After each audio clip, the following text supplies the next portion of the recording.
പരിശുദ്ധ കന്യകാമറിയത്തിന്റെ മധ്യസ്ഥത്തിലൂടെ പൈശാചികമായ ബന്ധനങ്ങളിൽ നിന്ന് മോചനം പ്രാപിക്കുന്നതിനെക്കുറിച്ചും മനുഷ്യജീവിതത്തിൽ മാതാവിന്റെ ഇടപെടലുകളെക്കുറിച്ചുമുള്ള ഒരു ലേഖനം.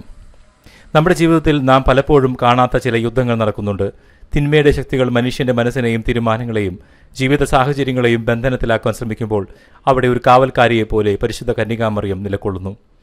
പൈശാചികമായ അന്ധകാരങ്ങളിൽ നിന്നും ഒരു ആത്മാവിനെ വെളിച്ചത്തിലേക്ക് കൈപ്പിടിച്ചുയർത്തുന്നതിൽ മാതാവിനുള്ള പങ്ക് വളരെ വലുതാണ്.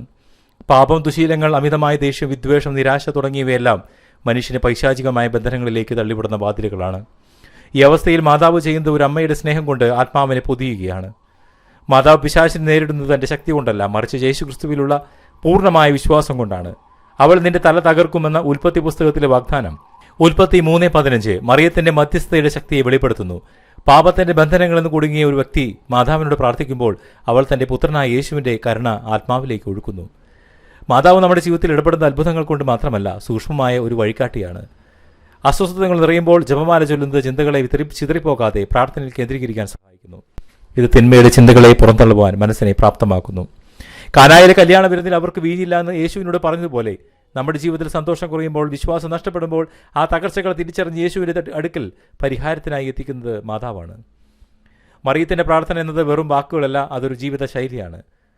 അവളുടെ പ്രാർത്ഥനാ ജീവിതം എങ്ങനെ നമ്മുടെ ജീവിതത്തെ സ്വാധീനിക്കുന്നു നമുക്ക് നോക്കാം.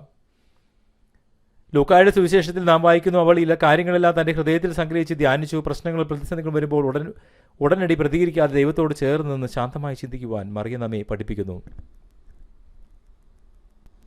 പൂർണ്ണമായ വിട്ടുകൊടുക്കൽ.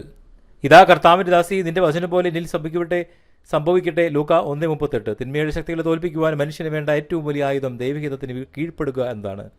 നമ്മുടെ ജീവിതത്തിലെ പൈശാചിക ഇടപെടലുകൾക്ക് എതിരെ നാം ചെയ്യേണ്ട ഏറ്റവും വലിയ പ്രാർത്ഥന എൻ്റെ ഇഷ്ടമല്ല, ദൈവത്തിൻ്റെ ഇഷ്ടം നടക്കട്ടെ എന്ന് പറയുന്നതാണ്. പരിശുദ്ധാമ്മ നമ്മെ ഒരിക്കലും തനിച്ചാക്കുന്നില്ല. പൈശാചികമായ ബന്ധനങ്ങളാൽ നാം തളർന്നിരിക്കുമ്പോൾ മകളെ ഭയപ്പെടേണ്ട, ഞാൻ നിന്റെ കൂടെയുണ്ട് എന്ന് പറയുന്ന ഒരു സാമീപ്യം മാതാവിനുണ്ട്. അവൾ നമ്മെ യേശുവിലേക്ക് നയിക്കുന്നു. യേശുവിനോട് ചേർന്ന് നിൽക്കുന്ന ഒരുവന് തിന്മയ്ക്ക് ഒരിക്കലും തോൽപ്പിക്കുവാൻ കഴിയുകയില്ല.